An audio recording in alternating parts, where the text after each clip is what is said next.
सर्वगाचार्य समंतबद्ध स्वामी भगवान की। मम गुरुवर दादा गुरुवर भाष्य रत्नाकर आचार्य भगवान विमल सागर जी गुरुदेव की। मम गुरुवर अध्यात्म योगी चर्या शरणमणि आस्था के देवता आचार्य भगवान विशुद्ध सागर जी गुरुदेव की। श्रीमण मुनिषि यत्न सागर जी गुरुदेव की। द्वादशांग चिन्माणी माता की।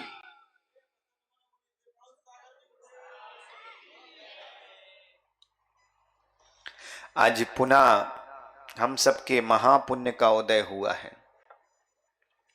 हम सभी इस युग के महान अध्यात्म के राजहंस चर्या शिरोमणि आचार्य गुरुवर विशुद्ध सागर जी महाराज के आशीर्वाद एवं मां जिनवाणी की कृपा से अपनी वाचना को प्रारंभ कर रहे हैं। कल 11वां श्लोक था और उस 11वें श्लोक का निसंकित अंग का वर्णन हुआ। निसंकित मीन कोई शंका नहीं होती। जो सम्यक दृष्टि होता है उसके मन में कोई शंका नहीं होती। कैसी शंका नहीं होती? जिनवाणी में कोई चीज हमने पढ़ी, पढ़ने के बाद ऐसी कोई शंका नहीं है भी कि नहीं है, कि किसी ने देखा कि नहीं देखा। एक बहुत अच्छी लाइन चलती है मार्केट में, उसको सुन के तुम लोग भी प्रभावित हो जाते हो। सुदीप, एक लाइन आती है राकेश भाई, क्या है? जिनने जन्म लिया, जिनने जन्म लिया उनने देखा नहीं, और जिनने देखा है उनने बताया नहीं, और जो मर गए वो बताने आए ही नहीं। फिर किसने बताया कि स्वर्ग और नरक थे?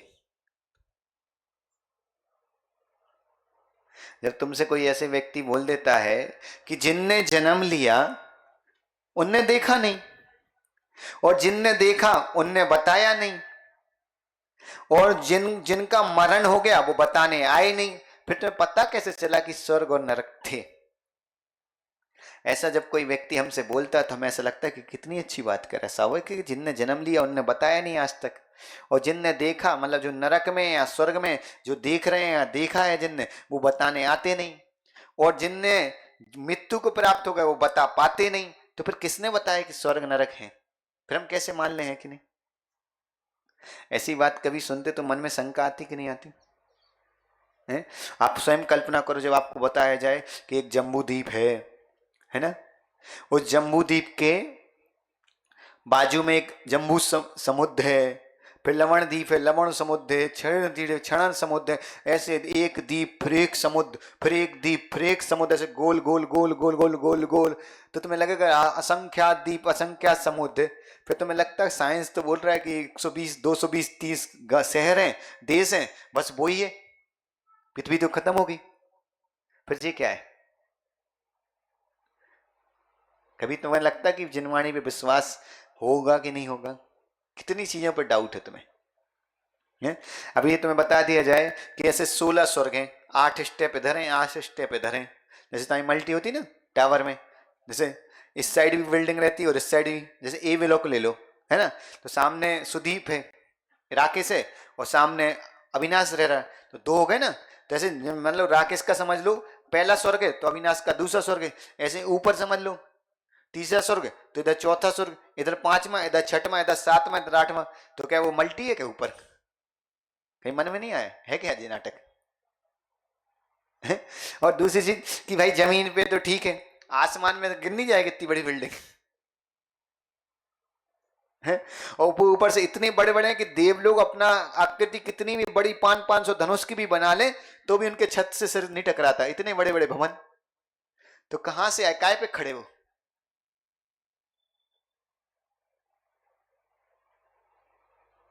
कभी मन में ऐसा विचार आया? अच्छा सही से बताना, हाथ ऊपर उठ के बताना, कितने लोगों को विचार आता कि स्वर्ग है भी कि नहीं है? इस डाउट में आता कि नहीं? बहुत लोगों को डाउट होता है कि स्वर्ग है भी कि नहीं है, केवल लिखा हुआ है। नहीं, क्या है, हम सम्यक की तरफ बढ़ रहे।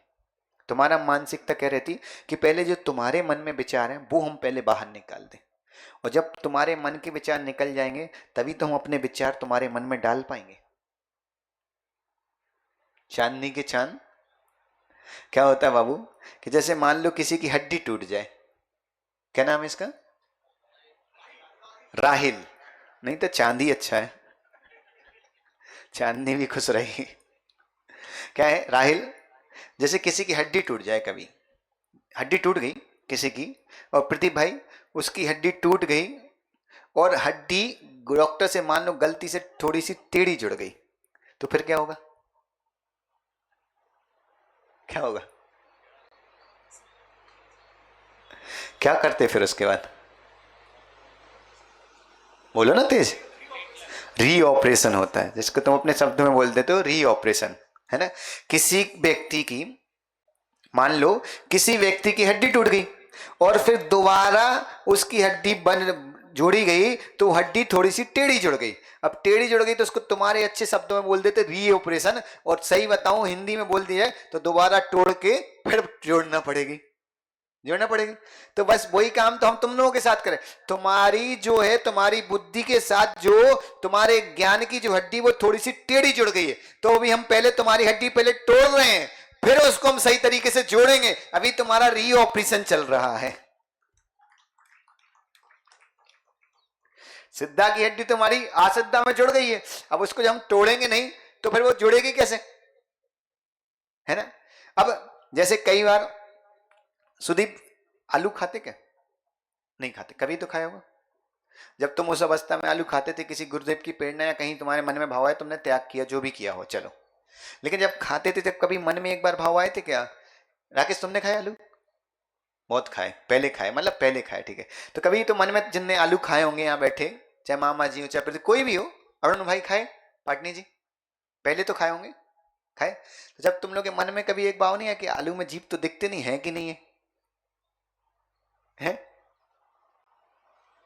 बड़े होके तो क्या हुआ कि बुद्धि के भरोसे तुमने हकीकत बताना, अभी सुदीप आलू क्यों नहीं खाते तुम? आहार दिया था इसलिए गुरुदेव ने त्याग करा था, इसलिए नहीं खाते, है ना। अभी भी सही बताऊं, यहाँ बैठे मान लो जितने हैं उसमें से मान लो 80% तो ऐसे हैं कि जो आलू नहीं खाते, ठीक है ना। लेकिन 80% में हम कह रहे हैं उनको अगर 100% में रख दिया है तो उनमें से 95% लोगों को किसी गुरुदेव ने त्याग दिया है, और उनको पता है कि इसमें गलत खाना दोष है, इसलिए नहीं खाते भी। उनको भी 80-90% लोगों को विश्वास नहीं कि आलू में जीव होते भी हैं कि नहीं होते, है कि नहीं? डाउट होता कि नहीं? क्या है डाउट होना? कोई दिक्कत नहीं, मतलब कि कोई चीज हमने पढ़ी, कोई चीज हमने जिनमानी की सुनी, और मन में एक जिज्ञासा आना कि, तो जिज्ञासा कैसी होती है और शंका क्या होती, इन दोनों में अंतर समझाना चाह रहे हैं आज हम तुम्हें। क्या है? निसंकित अंक था ना कल, है ना। निसंकित जरूरी नहीं है आज अपनी 12वीं गाथा हो, आज अपनी 11वीं चल रही, 11वीं चलेंगे, कोई दिक्कत नहीं, लेकिन क्लियर डाउट होने चाहिए। हम जब बिल्डिंग बनाते तो क्या है, धागे से नापते ना, क्या होता है तुम लोग को तो पता क्या होता है, वो नीचे एक लोग पत्थर का रहता है, वो गोल गोल टाइप का, उसमें रस्सी रहती है, उड़म्बा, उड़म्बा, है। प्रदीप तुम्हारे यहाँ क्या बोलते हैं उसको? तुम्हारे यहाँ क्या बोलते हैं सागर में? याद नहीं है, अजय तो और कठिन नाम हो गए, उड़म्बरी हमें नहीं आ रहा है याद नहीं। अच्छा जी दूसरा, वाटर लेवल तो जानते, पानी से नापते हुए देखा, तो क्यों नापते? लेवल देखने के लिए लाइन बिल्कुल सीधी है कि नहीं। अच्छा वो भी नहीं होगा, कभी तुमने देखा हो घर में बैठे बैठे स्केल, तुम लोग जब स्कूल में थे स्कूल स्केल था तुम लोग के पास, था ना लाइन खींचा, उसको ऐसे पकड़ के देखा सीधा है कि नहीं? कितने बच्चों, कोई कोई बच्चा है जिसने नहीं देखा? सब देखते सीधा दिया कि नहीं, कहीं गड़बड़ तो नहीं। देखते क्यों देखते? हम बस ये पूछना चाहते हैं कि तो तुम जो जो चीजें करते हो तुम्हें कभी ये महसूस नहीं होता हम जो करे जा रहे क्यों करते, ये तो बताओ। अच्छा एक चीज बताओ, गाय को देखा, गाय को घास खाते हुए कभी? है, खाती है। गाय को कभी देखा वो मल विसर्जन करती हुई? सड़क पे देखी जाती है, किसी जहां ग्वाले के यहाँ जाता वहां भी देखे। गाय को देखा कभी दूध देते हुए? हैं? कितने लोग हैं जिनने गाय को दूध देते हुए देखा? गाय दूध देती है कि गाय से दूध लिया जाता है? गाय दूध नहीं देती, गाय से दूध लिया जाता है ना। तो क्या है कि हमने ये सारी चीजें की, गाय ने सारी चीजें घास खाई। अब गाय से हम पूछे गाय माँ तू घास क्यों खाती है, अब वो बोल पाएगी क्या? तो फिर तुम बताओ, तुमसे हम पूछते तुम भोजन क्यों करते, तुम भी तो नहीं बोल पाते। तो दोनों में अंतर क्या है? हैं? आपने वो जो बॉटल लेवल देखते, हम सब चीज क्यों देखते कि सब चीज लेवल में रहे। तो उसी तरह हम भी तुम्हें चाह रहे हैं कि तुम्हारे सम्यक में जो निसंकित अंग है, निसंकित अंग है, वो तुम्हारा लेवल में रहे। थोड़ी बहुत दीवार ऊपर आड़ी टेढ़ी बन जाए तो क्या दिक्कत होती है सुदीप? है फिनिशिंग तो ठीक है, इतनी दिक्कत होती है कि थोड़ी आड़ी टेढ़ी बन जाए तो हवा का जब बहुत तेज प्रेशर बढ़ता है तो दीवार टूटने की भी दिक्कत होती है। आड़ी टेढ़ी तो फिर भी लोग, अगर आड़ी टेढ़ी बनती होती ना तो आजकल तो आड़े टेढ़े ही फैशन चल रहा है, लोग आड़ा टेढ़ी बनाना शुरू कर देते। डर क्या है, सीधी दीवार में हवा का प्रेशर साइड से निकल जाता है और आड़ी टेढ़ी में बीच में गैप रहने से प्रेशर भर जाएगा, और जब प्रेशर भरेगा तो दीवार टूट जाएगी, क्योंकि हवा में बहुत ताकत होती है। सबसे ताकत होती है हवा, अग्नि को भी बुझा देती है, पहाड़ को भी तोड़ देती है, पानी को भी बहा ले जाती है, हवा पेड़ को भी उखाड़ देती है। हवा अपने आप में बहुत ताकतवर होती है कि नहीं? तो क्या है कि इतना प्रेशर, तो हमारी बात चल रही थी रूपेण आलू खाते क्या? पहले खाते थे क्या कभी? तो तुम बताओ, तुम आलू क्यों नहीं खाते? जीव होते। तुम्हें 100% विश्वास है कि जीव है? चलो कोई तो मिला ऐसा जिसको 100% विश्वास है कि जीव है। तो तुमने विश्वास है कि जिनवाणी में सुना है इसलिए तुम्हें विश्वास है, सुना है इसलिए विश्वास है। तो क्या है, दो चीजें होती, पहली चीज समझ लो संख्या, संख्या जो शंका करते हैं ना, शंका होना, और दूसरी होती जिज्ञासा। तो हम सब क्या बन गए, सम्यक दृष्टि बने कि नहीं, बन गए कि नहीं? तो हमें जिज्ञासा होनी चाहिए, शंका नहीं होनी चाहिए। अब हमने कभी मान लो आदि पुराण खोला और आदि पुराण पढ़ा, और वहां पढ़ा नाभि राय का भवन, इतना विशाल भवन था, उसमें कमरे थे, कमरे के अंदर इतनी अच्छी व्यवस्थाएं थी, उनके बेड थे बिल्कुल वो भी चंदन की लकड़ी के थे, सोने के पंखे से उन्हें पंखे किए जाते थे, हजारों देव उनकी सेवाओं में लगे रहते थे, सब देव के, इतने बड़े कलशों से भगवान का अभिषेक होता था। ये दुनिया भर की हमने बातें पढ़ी, ठीक है पढ़ी। तो जो शंका वाला व्यक्ति, वो पता क्या सोचता है सुदीप, शंका और जिज्ञासा में अंतर समझाना चाह रहे हैं हम तुम्हें। शंका वाला व्यक्ति सोचता है कि आज हो ही नहीं सकता, इतना बड़ा कलश है जिसमें एक बार समझ लो कि पूरा बड़ौदा समा जाए, इतना बड़ा कलश कौन उठाएगा? शंका वाले के मन में क्या आता है, इतना बड़ा कलश कौन उठाने जाएगा? कोई उठा ही नहीं सकता, ऐसे कलश होते नहीं है। वो तो क्या होता है कि जब हमें किसी के बारे में बोलना पड़ता है तो बड़ा चढ़ा के बोलते है ना। तो उसी तरह आदिनाथ भगवान तो तीर्थंकर हैं, तो उनके विषय में बोला जाएगा तो और बड़ा चढ़ा के बोलना चाहिए कि नहीं?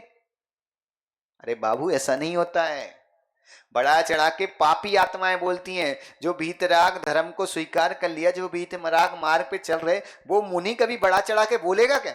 वो तो वो ही बोलेगा जो यथार्थ सत्य है। इसका मतलब जिनसेन स्वामी ने लिखा है, तो शंका वाला व्यक्ति सोचता है कि ऐसा नहीं हो सकता है, ऐसा कैसे हो गया। और जिज्ञासा वाला व्यक्ति क्या सोचता है, उसके मन में भी बिल्कुल सेम क्वेश्चन रहता है, लेकिन वो सोचता है भगवान जिनेंद्र की वाणी है और आचार्यों ने लिखा, मतलब इसमें गलत तो नहीं हो सकती, लेकिन मुझे थोड़ा सा विश्वास करने में दिक्कत हो रही कि इतना बड़ा कलश कैसे हो सकता है। दोनों में कितना अंतर आ गया? एक व्यक्ति रात्रि भोजन का बोलता है कि रात्रि भोजन नहीं करूंगा, मेरा नियम है, और एक व्यक्ति बोलता है कि मेरी मां रात्रि में भोजन नहीं देती इसलिए मैं भोजन नहीं करता। दोनों में कितना अंतर है? एक जगह दबाव है कि तुम डर के मारे नहीं कर रहे हो, और दूसरी जगह श्रद्धा से कर रहा है। श्रद्धा और डर में बहुत अंतर होता है।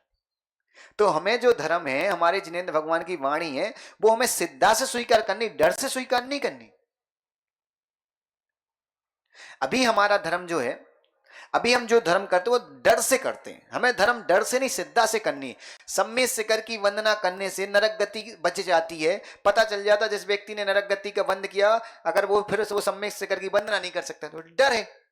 इस चक्कर में हम सम्मेद शिखर नहीं जाना है। हमें सम्मेद शिखर इसलिए जाना कि अनंत अनंत सिद्ध भगवान मोक्ष गए तो हमें पुण्य लग जाए, इस चक्कर में नहीं। हम उनकी भूमि में जाएंगे तो उनके जो मोक्ष की परमाणु हैं, जो मोक्ष के भाव हैं, जो वहां फीलिंग है मोक्ष की, वहां वो फीलिंग जब हमारी आत्मा से टकराएंगी तो हमें भी मोक्ष मार्ग की तरफ भाव बनेंगे, हम भी मोक्ष जाने के भाव लाएंगे। इस उद्देश्य को लेके जाना।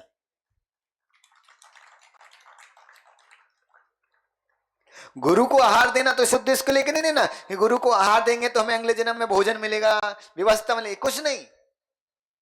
हमें गुरु को आहार इसलिए देना कि हम जब उनकी अंजलि पे आहार देते हैं तो हमारे कई जन्मों के पाप कट जाते हैं। इस उद्देश्य को लेकर हमें गुरु को आहार देना है ना। तो शंका नहीं होती, क्या होती? जिज्ञासा होती। और जिज्ञासा हमेशा क्या, कोई भी ग्रंथ पढ़ो, कोई भी वाणी सुनो, क्या जिज्ञासा? गुरु ने कहा है, भगवान जिनेंद्र की वाणी है, मतलब सच है, हमें समझ में नहीं आ रही, हम नहीं समझ पा रहे, ये हमारे बुद्धि की खोट है, ये भगवान जिनेंद्र की वाणी में कोई खोट नहीं है। ऐसा करते हो तो तुम सम्यक के साथ रहो। सम्यक दृष्टि को जिज्ञासा होती, शंका नहीं होती है। जिसको शंका होती वो सम्यक दृष्टि नहीं होता है। क्या है? अब कहीं पढ़ा स्वर्ग ऐसा है, भाई स्वर्ग हो भी सकता है, भगवान जिनेंद्र ने कहा इसलिए हो भी सकता है, लेकिन अभी हमारा विश्वास थोड़ा सा कमजोर है उस विषय पे, तो कोई दिक्कत नहीं, तुम्हारा पर्सनल है ना। अगर वहां दूसरा व्यक्ति शंका वाला होता है, अरे वो तो ऐसी लिख दी यार, कौन ने देखा है कि नहीं?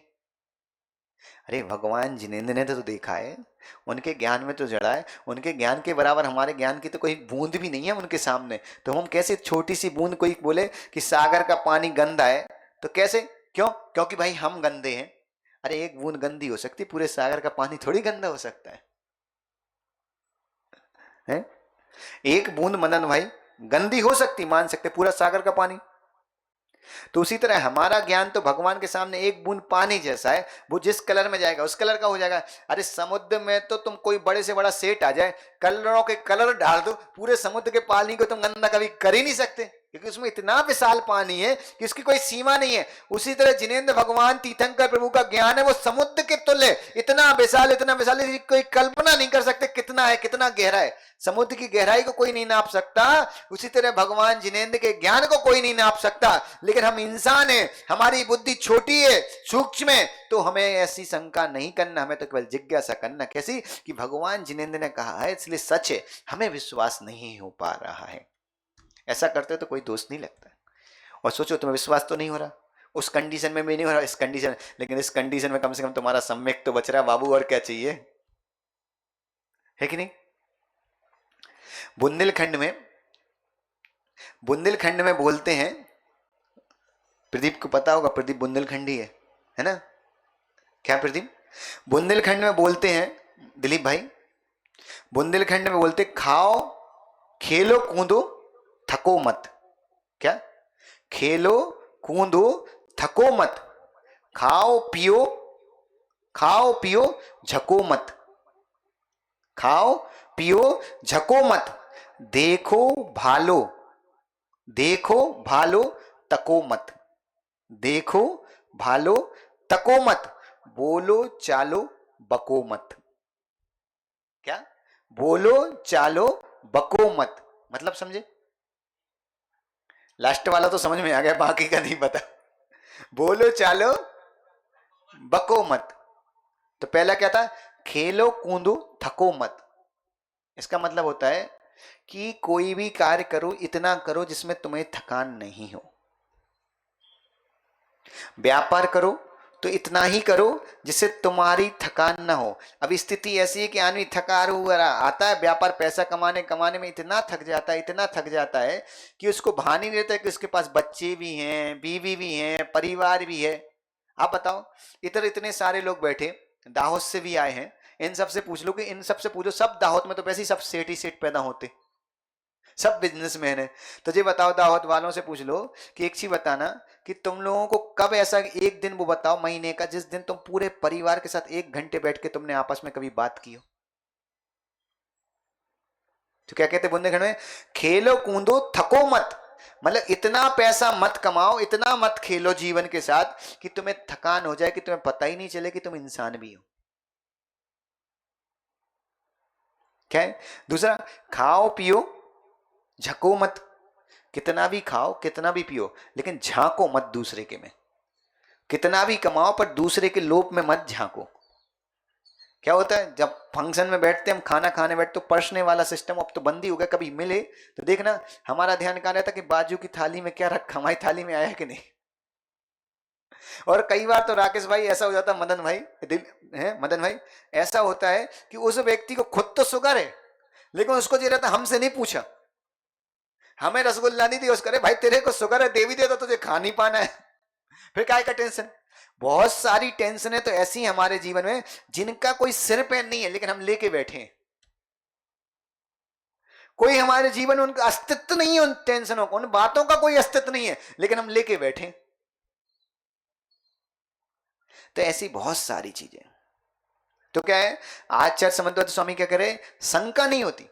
मतलब ऐसी बहुत सारी बातें तुम्हें मिलेंगी सुनने में, लेकिन वो चीजें हमें अपने दिमाग में नहीं रखना, हमें अपने सम्यक में दोष नहीं लगाना। अगर एक बार सम्यक में दोष लग गया तो क्या होगा कि बड़े मुश्किल से तो हमें सम्यक मिलता है। सम्यक दृष्टि बनने कितनी, आप सोचो कि हमें 10 श्लोक की, हमने जब 10 सीढ़ी चढ़ी तो कितनी मेहनत लग रही, कितनी सारी चीजें हमें लगी, कितने सारे खोट, इतने सारे पाप हमारे अंदर भरे हुए।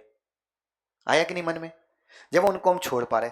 अब हम 11वीं सीढ़ी पे हैं और उसमें हम निसंकित, हमें बिल्कुल भी कोई शंका नहीं। मतलब क्या होता है, सम्यक दृष्टि को कोई शंका नहीं। अब मन में भाव आए कि स्वर्ग है कि नहीं है, तो पहले भाव ये लाना कि जिनेंद्र भगवान ने कहा, इसका मतलब है। हम नहीं समझ पा रहे, जी हमारी बुद्धि का खेर है। फिर हमें क्या कैसे कहो, जब ऐसे भाव आएंगे तो क्या होगा, फिर हम ग्रंथ खोलेंगे, ग्रंथ खोलेंगे तो पढ़ेंगे तो हमें विश्वास हो जाएगा कि नहीं, है कि नहीं। जैन कुल की एक सबसे अच्छी बात पता तुम्हें क्या है, तुम्हारे स्कूलों में, तुम्हारे व्यापार में जो भी पढ़ाई होती है ना, वो सब जैन कुल के अनुसार होती है। रूपण 2 और 2 कितने होते, 4। कभी तुम्हें बताएगा क्या 4 ही होते, यही बताएगा ना, ये बताते ना कि 2 और 2 4 होते। कभी टीचर ने बोला कि 2 और 2 1 नहीं होता बेटा, 2 और 2 2 नहीं होते, 2 और 2 3 नहीं होते, 2 और 2 5 नहीं होते, 2 और 2 6 नहीं होते, ऐसे कोई बताता कि टीचर, क्या है मतलब। जैन कुल क्या बोलता है कि भाई हमेशा अपने मार्ग पे चलो, दूसरे के मार्ग को मत छेड़ो। तो उसी तरह स्कूल में भी तो पढ़ाया जाता कि 2 2 4 होते, दूसरे अंकों को नहीं छेड़ते, केवल तुम्हें जितना चाहिए उतना ही छेड़ते ना। इसलिए तो जैन धर्म इतना महान है कि इसके बिना दुनिया चल ही नहीं सकती, जैन दर्शन के बिना। आप देखो, कुछ भी हो जाए, व्यक्ति कितना भी खाता हो, कोई व्यक्ति है जो मांस खाता है, मान लो मांस खाता है? अब आप जे मान के रखो, वेज और क्या होता है, नॉन वेज। वेज मीन्स क्या होता है, शाकाहार, और नॉन वेज मीन्स मांसाहार। अब कोई व्यक्ति बोले, सुदीप कोई व्यक्ति मांस खाते हुए दिखे और कहे कि मांस खाने में मजा आता है, कोई व्यक्ति मांस खाते हुए मिले और बोले मांस खाने में मजा आता, तो उससे बोलना कि होटलों पे लिखा रहता है वेज और नॉन वेज, तुम खा रहे हो नॉन वेज, खा रहे ना। तो हम तुमसे कहना चाह रहे हैं कि वेज और नॉन वेज, तो वेज में से नॉन अलग कर दो, वेज अलग कर दो। जो तुम मांस खाते हो, मांस खाने में भी तुम्हें जब मजा आता है जब उसमें शाकाहार होता है, जब उसमें मसाले होते हैं, उसमें सब्जियां होती हैं, जब तुम मांस खाते हो। तो इसका मतलब तुम्हें मांस खाने में मजा नहीं आ रहा, जो सब्जियां हैं, जो मसाले, उसका मजा है। शुद्ध मांस तो कोई खाता ही नहीं है। अगर मांस खाने वाला से पूछना कि अगर तुम शुद्ध मांस खा सकते हो तो मान जाऊंगा, खा के दिखाओ। बिना शाकाहार के तो तुम मांस नहीं खा सकते। इसका मतलब क्या हुआ, सही भोजन कौन सा हुआ, शाकाहार हुआ। मांस भी शाकाहार के सहारे स्वाद दे रहा है, मांस भी शाकाहार के कारण तुम खा पा रहे हो। तो इसका मतलब तुम मांस नहीं खाते, तुम्हारी रुचि तो शाकाहार खाने में, लेकिन तुम्हारी मानसिकता उस चीज को नहीं समझ पा रही। हर मांसाहारी व्यक्ति समझ जाए कि बिना शाकाहार के वो मांस भी नहीं खा सकता ना, तो कभी वो मांस नहीं खाएगा, क्योंकि शाकाहार ही तुम खाते हो, मांस तो तुम उसकी शाकाहार की आड़ में खा रहे हो। शुद्ध क्या है, शाकाहार ही शुद्ध है। मांसाहार कभी शुद्ध हो ही नहीं सकता, क्योंकि कच्चा मांस कोई नहीं खा सकता, खा ही नहीं सकता व्यक्ति। मतलब क्या हुआ, उसमें मिर्ची मसाले जो सब्जी आदि मिला के खाता ना वो व्यक्ति, उसको एक ही चीज समझाना कि तुम ये मजा जो तुम्हें आ रहा है मांस खाने में, वो मिर्ची मसाले सब्जी का आ रहा है, मांस का नहीं आ रहा है। कच्चा मांस जब तुम नहीं खा पाते हो तो फिर क्या हुआ, बिना मसाले का मांस कैसे खा पाओगे, नहीं खा पाओगे। तो मजा काय का आ रहा, मसाले का आ रहा हो। मसाले के हैं, शाकाहार है कि नहीं, क्या है, शाकाहारी ही है। तो हमें क्या समझना, निसंकित, मतलब कोई शंका नहीं। अब दूसरी बात, राकेश भाई कल भोजन मिला था, तो परसों का बचा हुआ मिला था कि कल का ही बना मिला था? बुरा नहीं मानना, कभी नहीं तो बोलेंगे दावत वाले आए और महाराज हमारे शहर वाले हमारे। नहीं, हमने पहले ही दावत वालों को था, हमने बड़ौदा वालों से पूछ लिया था पहले दिन कि हम केवल सुनाए कि तुम्हें अपना समझ के सुनाए। तो इन्हें बोल दिया था अपने समझ के सुनाओ। जब अपने भी बात आ जाती तो फिर दिल से ही सुनाना पड़ता है है कि नहीं? आशीष कल कपड़े पहने, आज कपड़े पहने, तुझे किसी के उठा के लाए हो कि खुद के खरीदे हैं? खुद के है ना? धुले हैं कि पुराने हैं, सड़े पुराने? धुले हैं। कभी आपके मन में आया कि हमें धुले कपड़े पहनने मिलते हैं? ठीक है, सब लोग समझना, बहुत अच्छी बात है।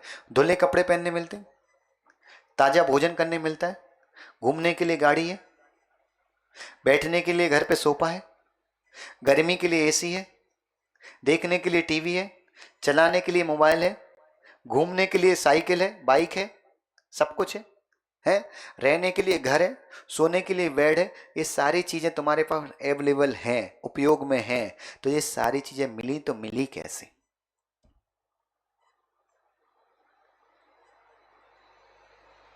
सारी चीजें तो मिली, कभी मन में प्रश्न आया कि सारी चीजें मिली कैसे?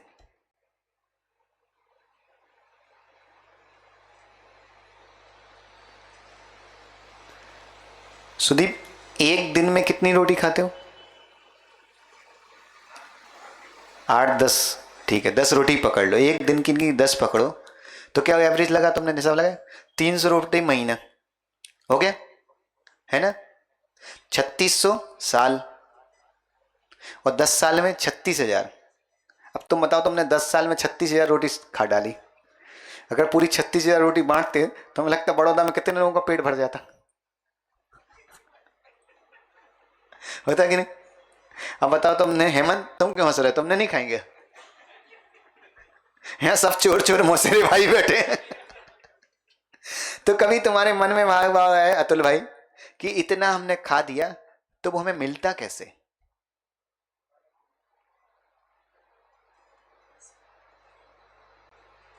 अब कभी भी कोई व्यक्ति तुम्हें दारू पीते मिल जाए, जुआ खेलते मिल जाए, उस व्यक्ति को एक बात समझाना कि बाबू तुम्हें जुआ खेलने के लिए पैसा मिल रहा है, दारू पीने के लिए पैसा मिल रहा है, तो पहले तुम ये बात विचार करो कि तुम्हें ये पैसा मिल रहा है तो कैसे मिल रहा है। फिर दूसरा विचार उसको सिखाना कि भाई तुम जब 500 रुपए की दारू पीते हो उसमें तुम्हें क्या होता है, शरीर खराब होता है, लेकिन जिस दिन तुम वो 500 रुपए किसी गरीब को अन्न देने लगोगे ना, उसके पूरे परिवार के राशन की व्यवस्था होती है। वो दारू तुम्हें जितना मजा नहीं देती, उससे कई गुना ज्यादा आनंद वो गरीब को जो 500 रुपए दोगे। आज तुम लोग होटलों में जाके खाते हो, 2-2 4-4 हजार रुपए खाते हो ना, उतना पैसा, केवल कह रहा हूँ, वो 2-2 4-4 हजार रुपए जो होटल में बर्बाद करते ना, उतना पैसा किसी गाय को चारा देने लगोगे ना, तुम्हें होटल जाने से जाना कई गुना जाना आनंद लाने लगेगा। क्या समझे? तो हमें यहां ये समझाना चाह रहे कि तुम्हें जो पैसा मिला है वो काय से मिला है? बुद्धि से मिला है। तो बुद्धि काय से मिली है?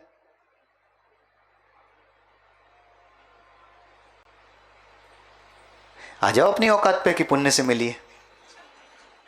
चादर ही तुम्हारी वहीं खत्म हो जाती है? अच्छा एक चीज बताओ, ये तुम्हें विश्वास है कि नहीं तुम्हारे पास जो पैसा आ रहा है वो पुण्य से ही आ रहा है? किसी को डाउट है? क्योंकि अगर पुण्य से पैसा नहीं आ रहा, सराफा मार्केट देखा, सराफा मार्केट, हर शहर में एक सराफा मार्केट होता है। आज घूमने के लिए अपने अपने शहर में के सराफा मार्केट जाना और वहां देखना कि सारी दुकानों पे ग्राहक चढ़े हैं क्या? सोना सब बेच रहे, चांदी सब बेच रहे, लेकिन सारी दुकानों पे एक से ग्राहक होते क्या? नहीं होते ना, हैं? नहीं होते। तो इसका मतलब क्या है कि जिस व्यक्ति का जितना पुण्य उसको उतना ही काउंटर चलता है। काउंटर तुम्हारी बुद्धि से नहीं, तुम्हारे पुण्य से चलता है। समझे? जब पुण्य से चलता है तो वो पुण्य कहां से मिला?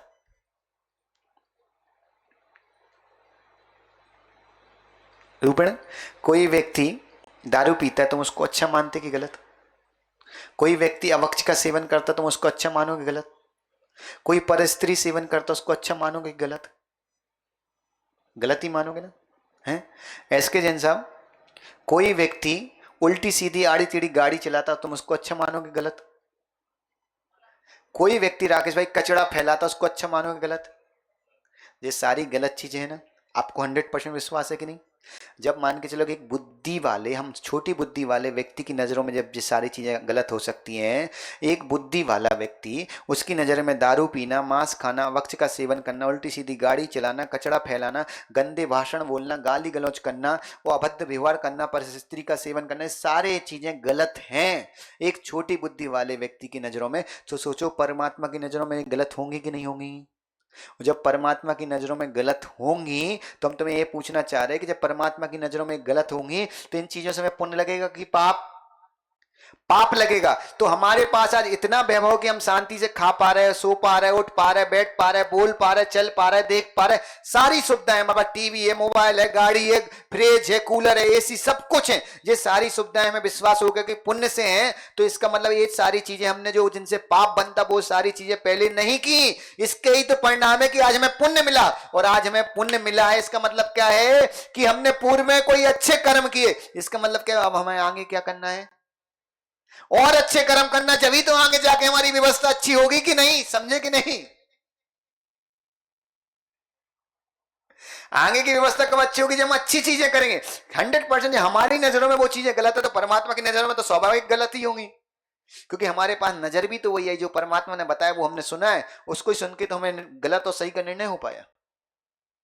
जैसे माँ आप भोजन बनाती, आटा उसनती, तो आटे उसनते समय क्या क्या डालना पड़ता उसमें? पानी और नमक। नहीं, रोटी के उसनने में कहाँ तेल लगता है? तो नहीं, बनाई नहीं है लेकिन देखा तो है भाई। इतने भी नहीं है यार, तुम तो बिल्कुल ही कर दोगे है। अब आप जो सोचो, रोटी बनाते समय पानी और नमक डाल दिया, ठीक है माँ, आप नमक डालती है, हमें रोटी से मतलब नहीं, आपके नमक से मतलब है, तो वो नमक को नमक ही क्यों बोलते?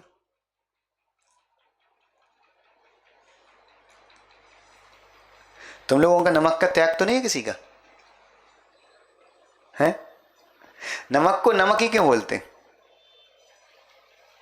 कभी विचार आया मन में नमक को नमक क्यों बोलते? चांद है?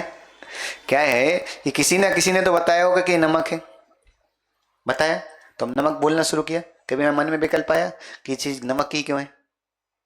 कभी कि तुमने सोचा कि पेंट को पेंट ही क्यों बोलते? किसी ने तो नाम दिया। जैसे कोरोना आया था तो कोरोना कोई नाम थोड़ी था, दिया ही है ना।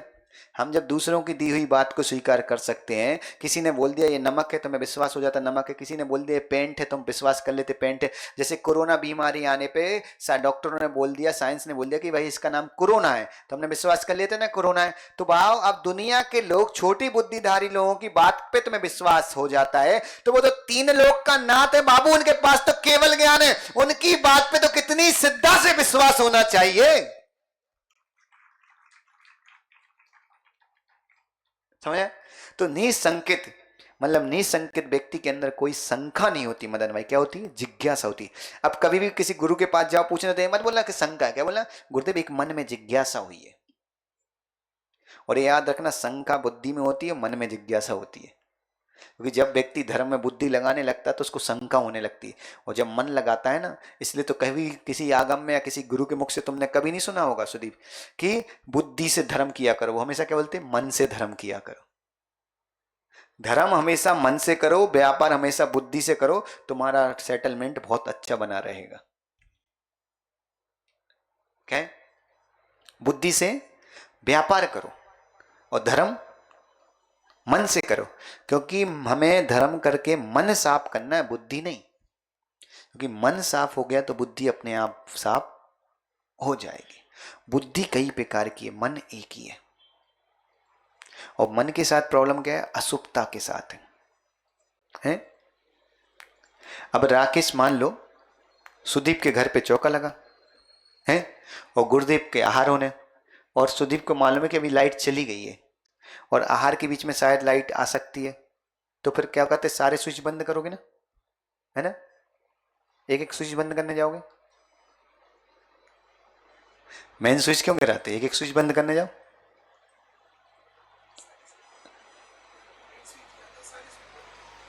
सारे स्विच बंद करोगे तो टाइम लगेगा बाबू, तो तुम क्या करते हैं? मेन स्विच, कहीं गलती से का स्विच दब गया किसी से, फिर लफड़ा हो जाएगा। पूरे दिन भर। और दो लफड़े होते वहां तो, एक तो गुरुदेव का अंतरा हो जाता, उसका तकलीफ है, फिर लोग बोलते अरे तेजस के घर पे हो गया, तेजस के घर पे हो गया, अरे तेजस तुमने ध्यान नहीं दिया, स्विच बंद नहीं किया, बोलते कि नहीं? तो वो भी जाना तुम्हें तकलीफ रहती है। तो उसी तरीके से आगम की इस बात को याद रखना, ना आंख को बस में करना है, ना कान को बस में करना, ना मुख को बस में करना है, ना हाथ को बस में करना, ना पैर को बस में करना, ना इंद्री को बस में करना, यहां तक कि अपने दिमाग को बस में नहीं करना। भगवान महावीर ने कहा है कि बाबूजी तो तुम्हारे केवल एक एक स्विच है, तुम तो केवल मेन स्विच गिरा दो, अपने मन को बस में कर लो, घर की लाइट अपने आप पाप की लाइट बंद हो जाएगी। पाप की लाइट बंद करने के लिए भगवान महावीर का संदेश है कि अपने मन को बस में करो। मन को बस में कर लिया तो सारी इंद्रियां और सारे शरीर के अंग अपने आप बस में हो जाएंगे। तो हम निसंकित हो चुके कि नहीं? अब कोई शंका नहीं। भगवान जिनेंद्र की वाणी पे अगर कभी मन में डाउट आए तो क्या आना चाहिए कि भगवान आपकी वाणी है इसलिए सच है, हमारी बुद्धि छोटी इसलिए हम नहीं समझ पा रहे हैं। यहां कितने लोग हैं जिन लोगों के पास आईफोन है? और ऐसा कोई है जिसके पास आईफोन नहीं है? सुदीप है, चलो मदन भाई है? अब बताओ मदन भाई, अगर पहली बार तुम्हें आईफोन दे दिया जाए और तुम पे नहीं चले, पहली बार में तो आईफोन चलाना कठिन है, क्योंकि और एंड्रॉयड मोबाइल में तो बहुत सारे सिस्टम होते हैं, उसमें तो बिल्कुल एक ही सिस्टम है, एक ही जगह से वापस आना और एक ही जगह से अंदर जाना। अरे तुम लोग जो हमारे सामने बैठे चिल्लाते तो इतना तो दिखता है, मैं इतने अंधे थोड़ी है। तुम लोग ऐसे ही समझते, कम उम्र में आए तो उसका मतलब जो थोड़ी कि बुद्धि लेके नहीं आए। तो क्या होता है, होता कि नहीं? पहली बार में आईफोन चलता क्या? नहीं चलता। तो हम लोग क्या बोल देते, आईफोन बेकार है क्या? नहीं मानते ना। तो उसी तरह पहली बार जब तुम स्वाध्याय करो, पहली बार जिनवाणी करो, जरूरी नहीं तो पहली बार में समझ में आ जाए। बाबू जैसे पहली बार में आईफोन चलाने में पहली बार हम टेंड नहीं होते, उसको चलाने के लिए बार बार चलाते तो हम आईफोन चलाना सीख जाते। उसी तरह तुम जब बार बार जिनवाणी खोल के पढ़ोगे, बार बार जिनवाणी खोल के पढ़ोगे तो जिनवाणी की बातें तुम्हें समझ में आएंगी। जब जिनवाणी की बातें समझ में आएंगी तो तुम्हारे मन में जो सम्यक रूपी जिज्ञासा उत्पन्न हो रही थी, वो सारी जिज्ञासाएं धीरे धीरे समाप्त हो जाएंगी। फिर तुम उस चीज में टेंड हो जाओगे, फिर लोगों की जिज्ञासाएं दूर करने की ताकत तुम्हारे अंदर आ जाएगी। अब सीखो मोबाइल चलाना, यहां का मोबाइल चलाना सीखो, वहां का मोबाइल तो सीख गया, यहां वाला कौन सीखेगा? है? और क्या है, चलाते भी क्यों, आधा झूठा है ना। समय हो रहा है तो आज क्या समझा हमने, निसंकित मतलब कोई शंका नहीं। अब कल बिल्कुल समझ के आना, कल कौन सा है, पढ़ लो पहले अच्छे से। निकांक्षित, कल 12वां श्लोक होगा। निकांक्षित, नी मीन्स समझ गए थे ना, कल बताया था। कांक्षा मीन्स, कांक्षा मीन्स इच्छा होती ना, बोलते ना कोई कांक्षा मत करो। तो सम्यक दृष्टि जो धर्म करता है वो बिना कांक्षा के करता है। अभी हम सब बिना कांक्षा के करते कि कांक्षा के साथ करते? बिना कांक्षा के करते। बताना कौन करता बिना कांक्षा के? कितने लोग अभिषेक करने आते? इसलिए आते ना कि भगवान का अभिषेक करेंगे तो पुण्य लगेगा, भगवान का अभिषेक करेंगे तो निरोग रहेंगे। ये क्या है, ये भी बाबू सम्यक की कांक्षाएं। ठीक है, सम्यक कांक्षाएं, लेकिन हमें तो पूर्ण रूप से निकांक्षित बनना है। पूर्ण रूप से निकांक्षित बनना तो सारी कांक्षाओं को छोड़ना पड़ेगा। जब तक हम सारी कांक्षाओं को नहीं छोड़ेंगे तो हम निकांक्षित अंग में दृढ़ नहीं होंगे। अब हमने 11वीं सीढ़ी चढ़ ली है, अब हमें कल कौन सी चढ़नी है, 12वीं सीढ़ी। तो थोड़े पैर अपने मजबूत करके आना। पैर जो जिनसे चलते वो वाले नहीं, जो दिमाग में तुम्हारे पैर चलते ना इधर उधर, उसको मजबूत करके आना कि कल हम अपनी 12वीं सीढ़ी को चढ़ेंगे। इसी मंगल पुनीत भावना के साथ बोलिए आचार्य गुरु अविशुद्ध सागर जी महाराज की जय।